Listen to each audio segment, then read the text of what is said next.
Good morning, good evening, good afternoon, ladies and gents. Welcome back to Week 9 Monday mashup. It was honestly finally the first week of a little bit of stableness in college football where the teams that were supposed to win won, especially Notre Dame over Navy, which we've got to get into that. Some teams got exposed, apparently. We've got to go over that as well. I swear to goodness, Saban's back in the box. I have my reasons, my thesis. We're going to get into it. Let's introduce our co-host for the evening, Cody, we knew he had it. Cody, the professor, Derek, the Duck Zelmer, and Cowboy Ty here, rocking and roll with us this beautiful morning, Monday morning. Good to see you, boys. Happy to have you guys on the show. It was a good slate of football weekends, but again, nothing too surprising. Some close ones. I feel like we've been spoiled with a lot of upsets. We thought there would be some more. I know that I did. I threw a little parlay on with Mizzou and Vandy, which straight kicked me in the nuts. So first order of business, we're going to talk about old reliable, then get into the rebound team. Do you like that peeled off game of the week? If you're new here, like, what is that? Well, I guess you got to stick along and find out what it's all about. But old reliable, Saban is back. He talked about it on the ESPN or game day, and the way that he was talking, and I know he's still connected to Alabama, right? He still works there, or whatever, has an office, whatever you want to say. But he goes, yeah, DeBoer kept made a point this week. DeBoer had this going on this week, as if like he was sitting next to him as he did everything. I was like, aren't you getting prepared for game day and doing other things? I swear to goodness, he went in there and laid the hammer and said, hey, I got to get this thing figured out. Here's the problem here. They look like the Bama of old. They did exactly what we all have been waiting for. You go in and you handle a Mizzou team 30-0, goose egg them. You had Eli cussing out players on the sideline, yelling at them, you're lucky to have my quarterback in. F you, like in complete shambles. Mizzou has completely ripped my heart. I really thought they were going to be something legitimate this year. They've been bodied now by A&M and Alabama. Complete disgrace. They have lost their entire mojo. Feel bad for Luther Burden. Was supposed to be the guy this year. He's got nothing to shine for either. But good to see Bama going back. I still don't see Bama making a playoff, though, with how the ACC, the Big 12, and all these, where the rest of the conference is starting to wind up. That SEC is starting to dwindle down a little bit. But, Derek, what are your thoughts on this game, man? Honestly, after this game, I have more questions than I do answers. Like, who is this Bama team? Are they the team who gets beat by Vandy and struggles with South Carolina? Are they the team that can come out here and blow a team like Mizzou out of the water? Like, their defense has been hit or miss all year. And then this game, all of a sudden, they're playing like, 2013 Alabama all of a sudden again on defense. The offense, all of a sudden, they have a run game again. So, I mean, that's great. But I don't know who this Alabama team is, and in regard to the college football playoff, I was talking to someone recently and they asked me, they're like, why is Alabama still ranked like they are? And I'm like, Alabama's going to sneak into this playoff strictly because of the logo that is associated with it. If they continue to win, they don't have to make the SEC championship game to make this playoff. If they continue to win out somehow, they're going to be in there. It's just a matter of, are they for real now? Did they finally get their shit figured out? Or is this like a 1 week wonder type of deal? And I don't have the answer to that. So it is Alabama. I'm glad they're back, but at the same time, I don't know if it's for real. I'm not a fan of the AP poll ratings either. A&M was well behind Alabama with only one loss going into this week, and their one loss was to a one-loss Notre Dame, and that was a really good game, and they've looked very dominant since then. I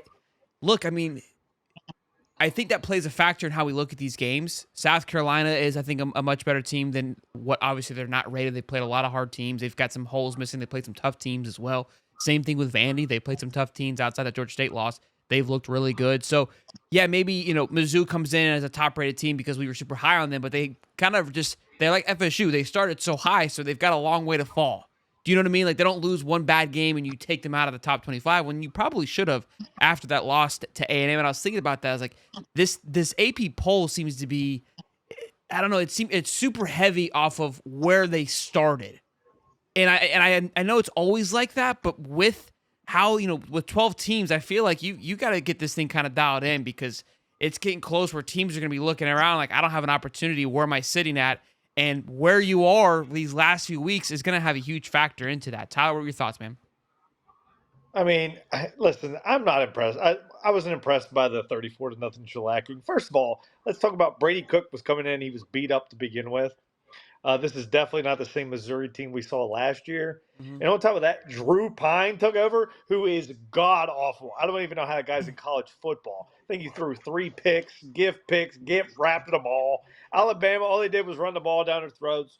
Jalen Milroe looked okay. It wasn't that impressed. I think Alabama loses at LSU next week and gets completely wiped out of the playoff. That's just my opinion.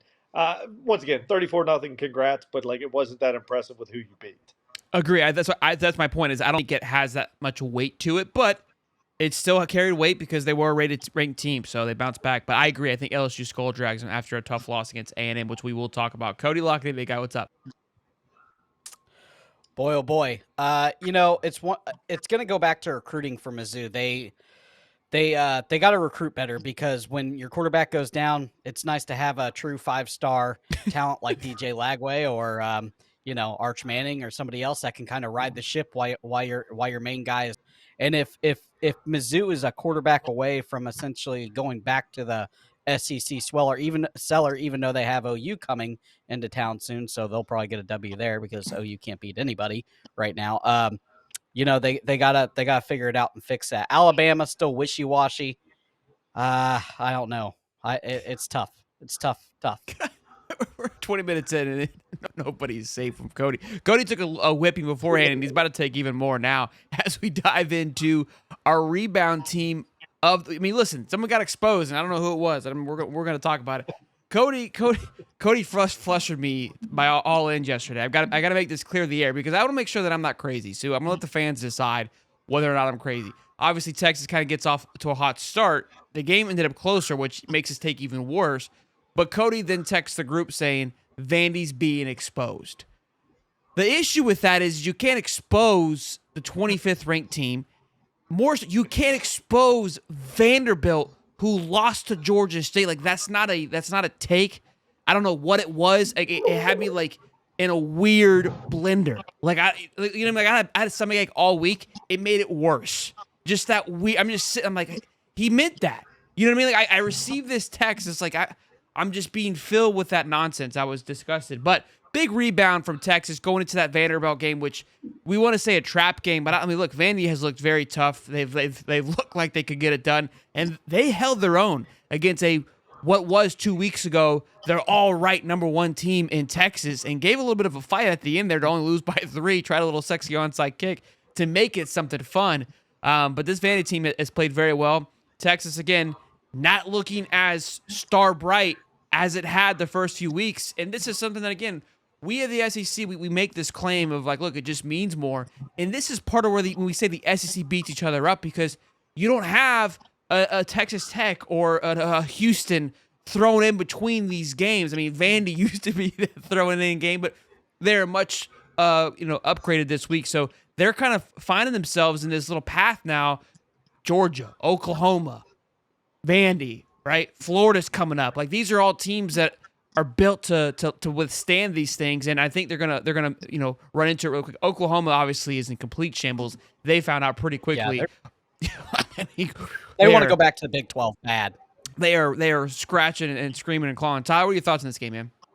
Boys and girls, this is the part of the show where I make you look just a little more sexier moving forward. Okay? Anywhere worth going is worth going in a nice pair, the perfect pair of boots from Tecovas. In the 2015, Tecovas was born out of Texas, created the perfect pair, handcrafted this beautiful, sexy piece of leather to go over your foot to make your wife or your husband go, damn, baby.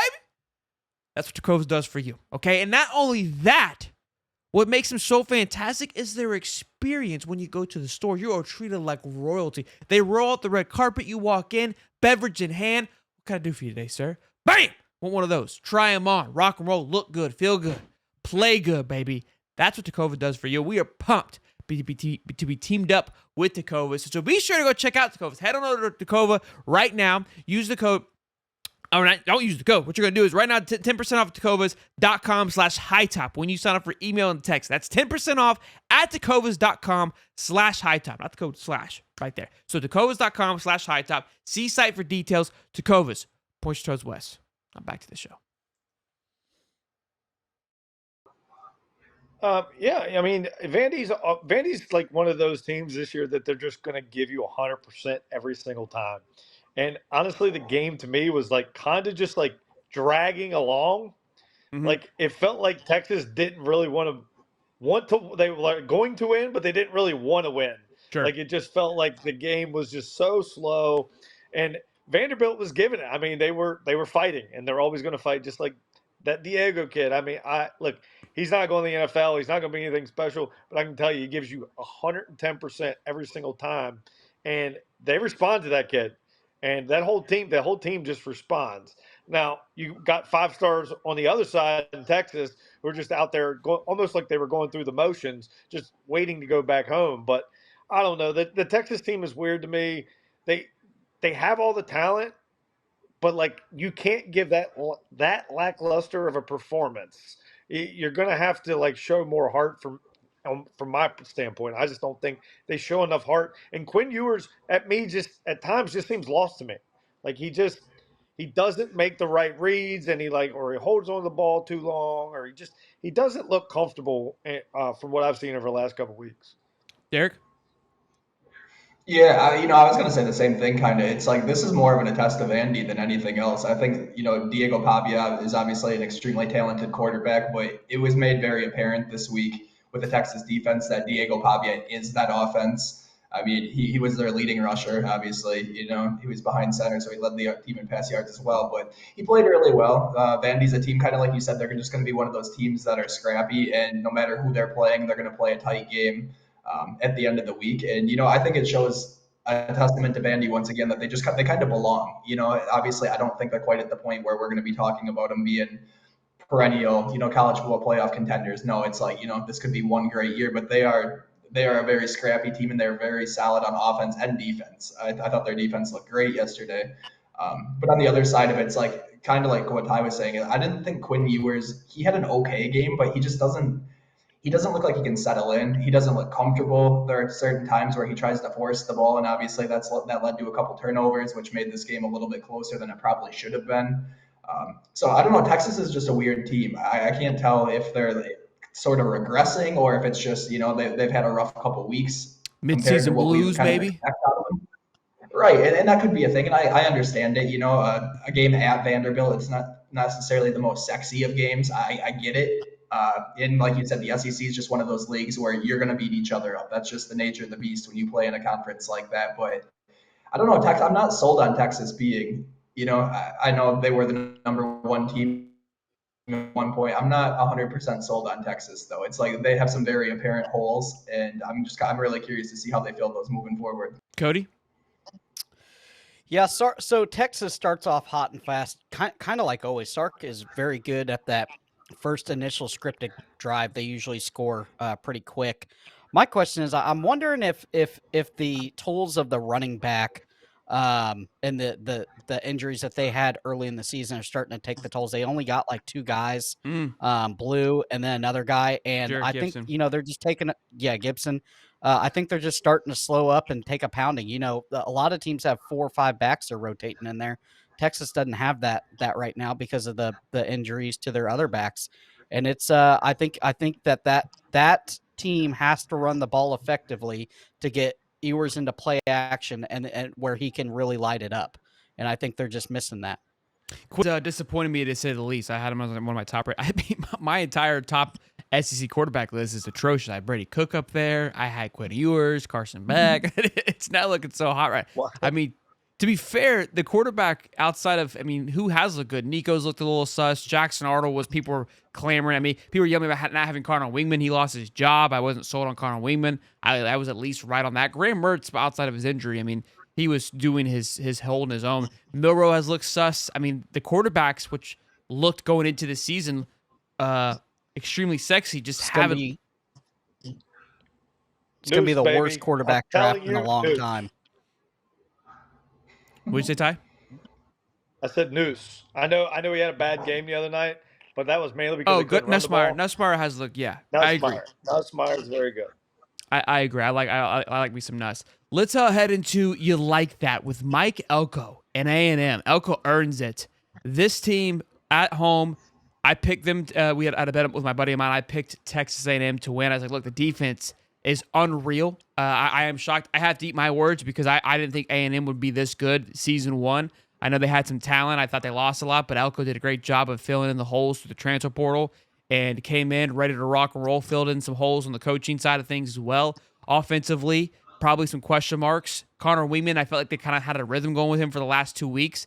There was not a rhythm going in that first half, and I go, it felt weird because even though they were losing, I was like, A&M's dominating this game, but just can't seem to get it going. They put Marcel Reed in, and it was like, okay, let's go ahead and play. An entire flip switched. The defense started play. It was unreal. I don't know what happened. Brian Kelly looked like he just was seeing ghosts out there. Lost the team once again. It goes back to like at the moment things get a little rattle. Brian Kelly gets shook, and that was my other reason why. Like the game gets close at some point, Kelly's going to lose his smoke. And A&M doubled down on this. He comes out there, has a little hoorah speech at the end of the game, talking about why recruits come here. They landed 3 today. 3, 4, I think all 4-star guys for 2026 after what they did. And look, I mean, think about what Jimbo did when he was there. Had the number one recruiting, the highest recruiting class of all time. The money is there. They can go toe-to-toe with the best of them, kind of like what Texas is doing right now. And they look like a well-oiled, serious, legitimate threat just because of that defense is unreal. Look, I mean, think about what he did at Duke last year. And Ryan Leonard, if we think about it, I mean, he doesn't need a quarterback. He's kind of like that Saban-esque. I just need a guy, don't mess up. Don't do anything stupid. Because Ryan Leonard hasn't looked anything but sexy, but he played well yesterday, Tyler. I don't know if you saw that game against Navy. But I've watched Navy drop the ball all over the ground. That's what I watched. Thoughts on Elko Dunn with A&M? Oh man, I'll be honest. I was watching this game and it was 17-7 at halftime, and there was question marks on the offensive side of the ball. And I give Elko all the credit in the world because he said Wigman and he said, "Come on in," and they just ran the ball down their throats. And LSU did not have a response. And on the other side of the ball, LSU couldn't run the ball at all, and they were making Newsmeyer throw the ball 50 times. And I love Garrett Newsmeyer. And I love I think he's the best pro prospect. But that being said, he also was having to throw it all over the field, and the Texas A&M defense was flying around, and they were getting pressure. And when you can't run the ball and the other team knows you're going to throw it, it's very dangerous, especially when the other side of the ball has the athletes like Texas A&M has. Sure. But once again, Elko making that move to go into Marcel Reed completely changed that game. I think he only threw the ball twice. That's how well they were running the ball in the second half. It was incredible. He made a comment in his little speech after the fact about like no politician, salesy guy kind of thing. And I think, look, I mean, he kind of proved that as like, I'm not here to sugarcoat anything. If you're not playing well, you're going to get sat, which we kind of see our place in a weird time now with NIL. People kind of stick with their guys too long. It's tail of oldest time, but he's got no connections to women. Put Marcel in. Cody? Well, we saw what Marcel could do when he faced Florida. The guy is an athlete, and you know, if you are struggling at quarterback, what's the best thing you could do is put in a runner there, and they did that, and you know they took care of business like they're supposed to. Defense flew around, was hitting, and I think that Texas A&M is like a sleeping giant that may awake if they could just figure out a couple key positions next year and the year after under Mike Elko. And I'm going to say this. Mike Elko never uses the same third down defensive play ever. He has a long list of them, and he dials it up, either a run blitz or a pass blitz. And I think that really helps him get off the field on those third down situations. To have a quarterback, I know the announcer said Brian Flores runs a similar scheme. To have a defense that's like that and a coach that can do that is a game changer. For sure. Derek?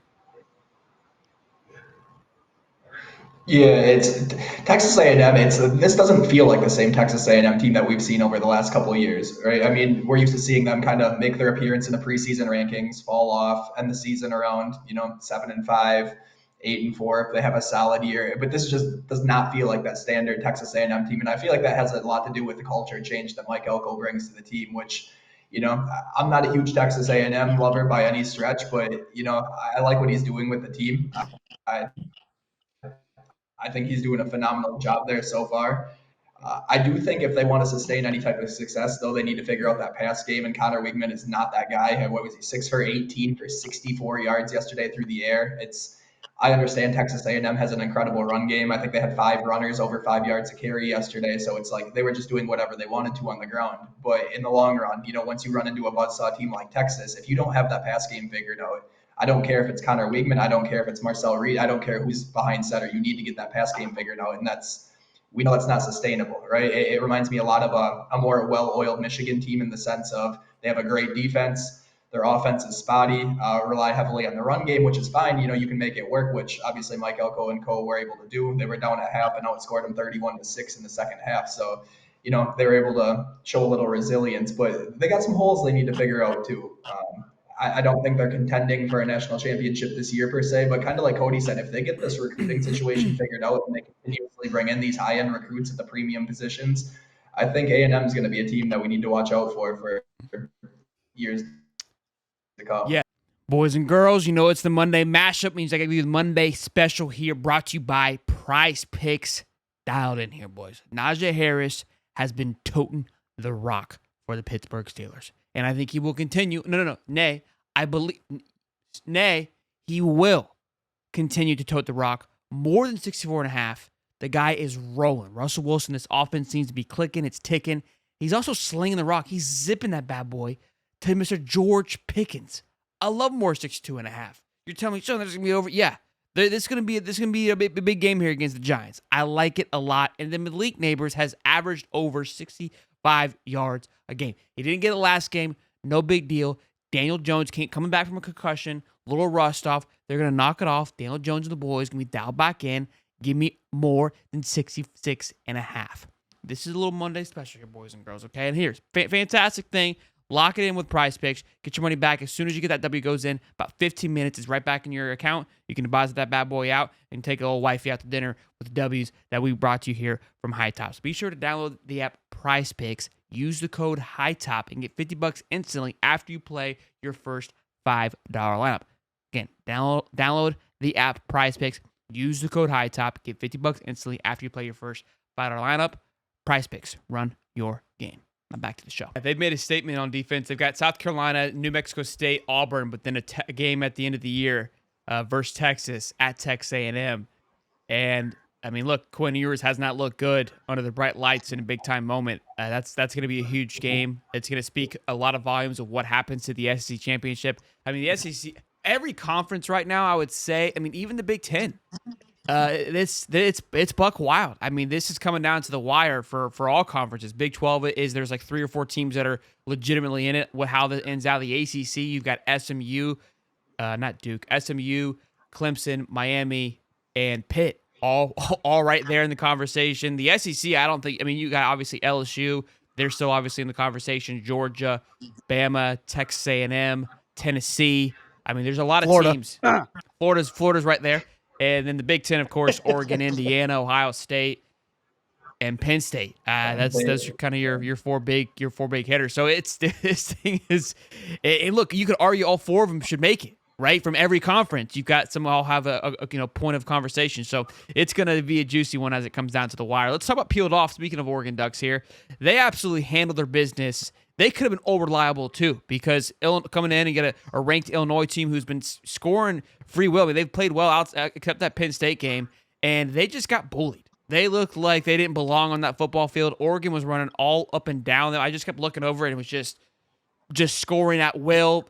Just get it to the guy in open space. Like Illinois had no clue. Like what is this that just showed up there? But they slowed down in the second half a little bit. Illinois figured some things out, but still not enough to get it done with Dylan Gabriel. They are firing all cylinders. Dan is dialed in. The recruiting, in the sense, is what A&M is doing, but in the West Coast. You guys are locked and loaded over there. You've been ducked, Illinois.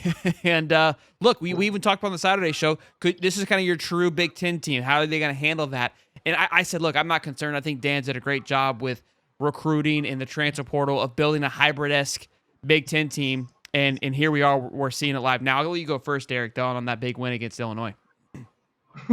Yeah, one of the things we came in talking about was this was a great opportunity for Dylan Gabriel to really establish his name in the Heisman conversation. And, I don't think he had a game where you're going to look at the stat line. I think it would be a 290, 3 touchdowns, and an interception. So he had another great game. I think this is in every game he's been in a Duck uniform. He scored multiple touchdowns at this point, continued that trend.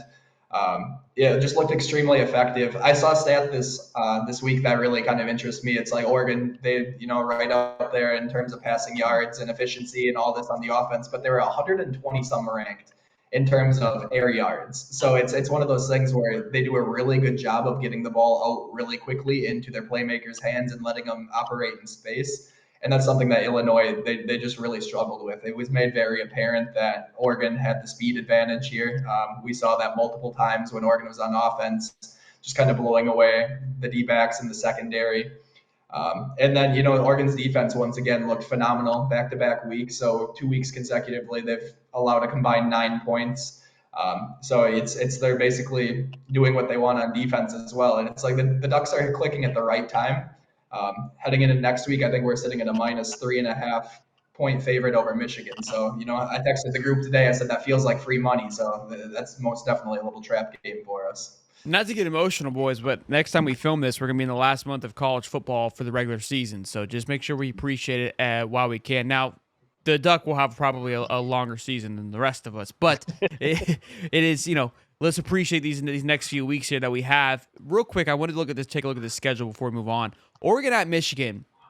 The next 4 games, the 3 out of the 4 are going to be testers. I don't think Maryland's going to be an issue at home, no problem.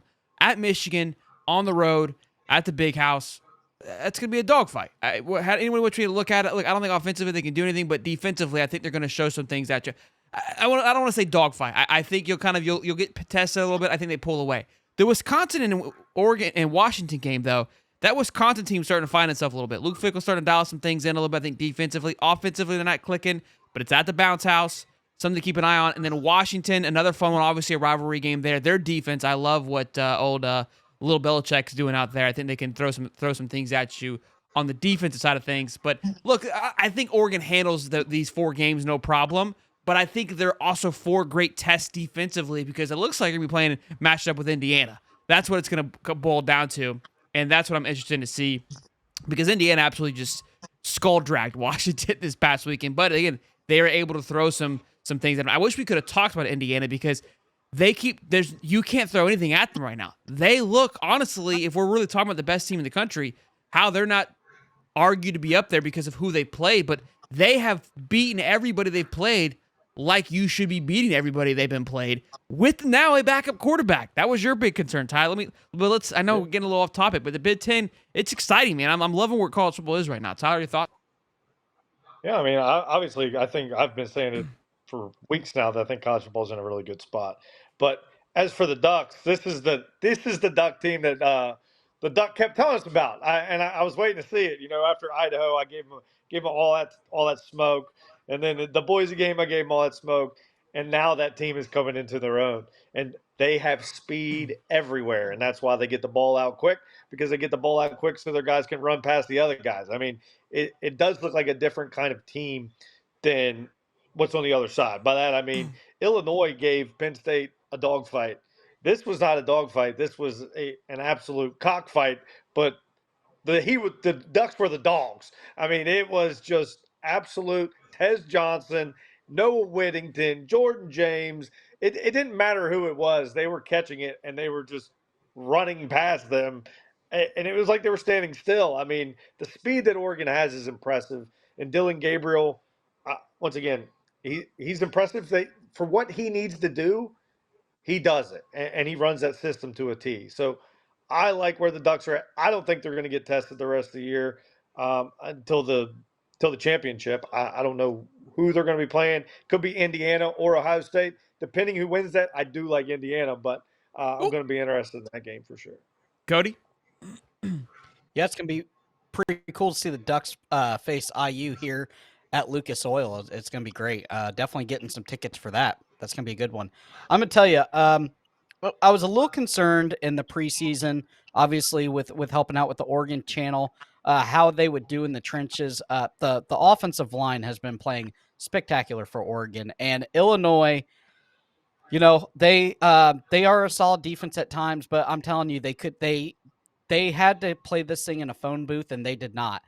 The Oregon offense just got out in space, and it was night and day that Oregon is the fastest team in the Big Ten, and I don't know a team in the Big Ten that can take them out right now.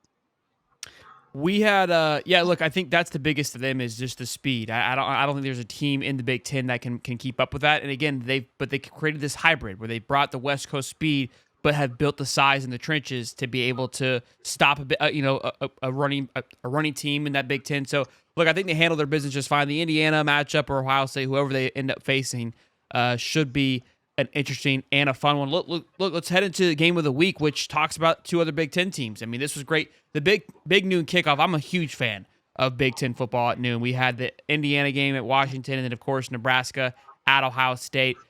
That game was an absolute blast because Indiana got steamrolling. There was no need to watch it anymore. But this Ohio State game, Nebraska, just a quarterback short. And Dylan Raiola is coming into his own. I'm not talking crap about him, a freshman quarterback. Still going through those woes and still trying to figure some things out. But shout out to Matt Rhule. And he said, look, no moral victories, but they have turned that program around. And it was fun to see Nebraska give Ohio State some fits. And Ohio State, again, I was really hoping for a loss there. I am not sold on Ryan Day. $20 million, top 3 talent composite at home, and you're struggling against little old Nebraska. I mean, Ohio State is in the works here. I wouldn't be surprised if they lost to just a one-trick pony Michigan this year with how they look. So much talent on that football team, and they seem they can't really get a good direction of where to go. But all in all, so a great game, and you kind of just saw that the Big Ten really throwing at each other this past week. What were your thoughts on it, Cody or Derek, after you played Ohio State just a few weeks ago?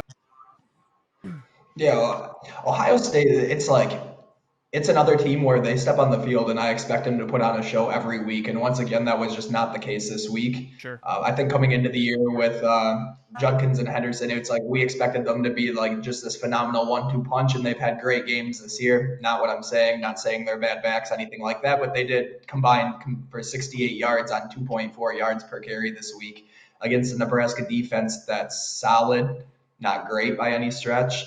And I think a lot of this has to do with Ryan Day. He's a good coach. I'm not consoled. He's a great coach, especially kind of like you were saying, Shelby, like just the talent gap that should be apparent here on this field, and it just was not.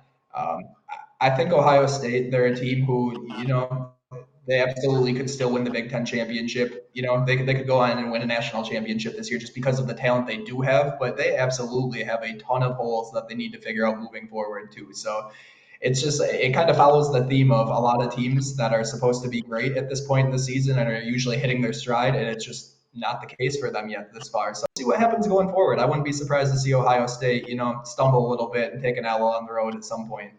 You guys like the little line down there? Ryan lives to see another.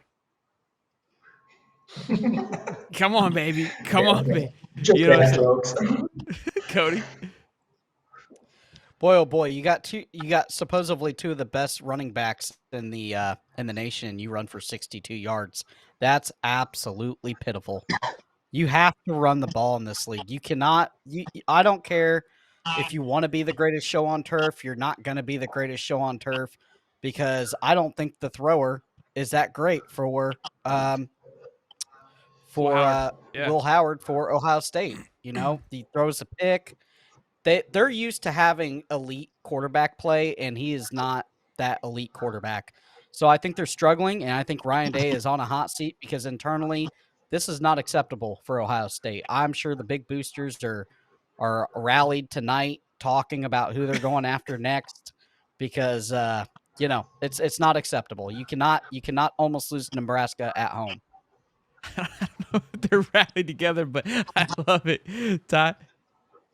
Yeah, I mean, it just seemed like a Ryan Day game to me. A game that they're favored by 25. They're supposed to roll, and then they just come out flat, and they don't look like the most talented team in the country when they definitely have top 3 talent.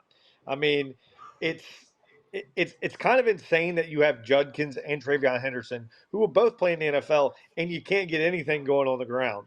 Will Howard, he's more of a runner than he is thrower. And honestly, Ryan Day almost reminds me of Lincoln Riley. And by that, I mean, he's always been gifted the best talent, so they always win. But when he doesn't have that, like we're seeing over at USC now, Lincoln Riley and USC is losing to Maryland. They're losing to Minnesota, and that kind of reminds me of how Ryan Day is. He's always had the best gifted athletes and players, so his record looks good. But as a coach, he's not very good. So I just don't think that Ohio State is going to be there at the end. I just don't think they have. I just don't think they have it. Yeah, I've been clamoring for Ryan Day for quite some time. I feel like that job is a kind of a pluck and fill because it does its job for you. You got to find a way to get it done though, and he had. I mean, the fact that he's lost to Michigan so many times the last couple of years and they haven't fired him is unbelievable to me. That Nebraska loss would have been detrimental to Ohio State and Ryan Day. That would have been. I mean, a blast. team that just they couldn't Who do run a they ball have against left? a team when Indiana ran it down their throat. I mean, just a week ago. They've Indiana got a ran gauntlet of a straight down schedule. Nebraska. There's a guy Ohio got State from Barstool, and he has like a thing where he has to like a challenge if they lose. He had to eat like so many peeps, like Easter peeps, when they lost to Oregon, and he ate it for like a week. And if they lost to Nebraska, he's going to only eat corn for every meal. And he just got over finishing his peeps, and he was stressing that Nebraska game. Yeah, so they've got Penn State, then which at Penn State, another phenomenal big noon kickoff. Purdue, Ohio State, Northwestern, Indiana, and then Michigan. Yeah, They're going to take a L at some point. They're going to stumble at some point. Yeah, I mean, and then they'll lose. Then they're gonna not be going to tough. get into the Big Ten championship. That's fine. That's great. Yeah, you guys will be Listen. coming to Lucas Oil play the Hoosiers. At Penn State and a whiteout's Lions. going to be tough. Now, you know they're going to have that. And then the Indiana game, I think Indiana's a better team than they are. Right? It's crazy to say, but I think they're a better team. I think they're a better coach. All IU has is Michigan State at Michigan, which they're a one-trick pony. Then the face off of Ohio State, that'll be a big one. And then Purdue, they'll beat the brakes off Purdue. So, it's getting dicey in the Big Ten. It's fun, man. ACC is just as sexy, man. As shitty as that conference is, it's a fun one. Miami's got a clean slate to the ACC championship, boys. I hate to tell you. This might be the best bad college as you're football making it. season ever. We've been saying that. I think it's solidified. I mean, look, it could have come to a blundering fault, but I don't see that happening. I think it's gonna, what makes it great. I think if we see some new teams in the Final Four, I think that's gonna make it fun. Four great teams. I mean, an Indiana team that goes up there and kicks out. You don't want like a team, where you've seen like that Notre Dame team that goes into the playoffs and gets skull dragged, or like that TCU that kind of limps into the shit, not limps in, but makes the championship, gets skull dragged. Like you don't want to see that. And I think the playoff will make sure that you get the best of the best, which is going to be the best part of it. But just getting these, I'm more excited for the first round of the playoffs, them getting to play at home. Like that is going to be nuts. Like I'm almost wanting to see, like I would love to see A&M lose the SEC championship game so they host somebody at the 12th man. Like that would be insane. Like just thinking of those things. That We finally get settled on the field. We don't have to have a committee pick 4 teams and say, here they are. We don't have to see that anymore. I think seeing these teams, duke it out on there is gonna be a blast. I do want to bring up one last thing before we go, because the AP poll dropped today, and Derek tweeted this out, where they showed who voted for what, and everybody voted for Oregon being number 1 except one douchebag that works for the Pac-12, and I'm in awe. I'm in more awe than what Cody did to me with the exposed thing, because it's like that person should be banned. Like you should lose your vote. Like again, how I hold Cody accountable for you should be held accountable. That's for treason, right? Like you can't do that and just get away with it. Like Georgia didn't play. Exposed. He has. He should be exposed. Georgia did not play last week. What are we doing? But they didn't have anybody locked up. It's unbelievable. That's a big win for them. John Will, like I said it before the show, and I'll say John Wilner is an ass. This guy he does not try to hold his bias that he's always held against the Duck. This is just what it is. You go back and look at all your AP polls, who's going to have them toward the tail end of, the median? Wilner's going to be in there. That's what he does. I'm not even a little bit surprised when I saw that. It's like you could have showed me that one vote, and I know about 3 AP voters, and I could have probably told you the exact one that would have been. So, it's whatever. Unbelievable. Well, gents, pleasure as always on this beautiful Monday mashup. Hope you guys enjoy the show. Be sure to smash the like button, subscribe. We'll see you guys later on tonight for, of course, Champs Corner. We love you. Sleep tight. Don't let bugs bite. Peace and love, baby.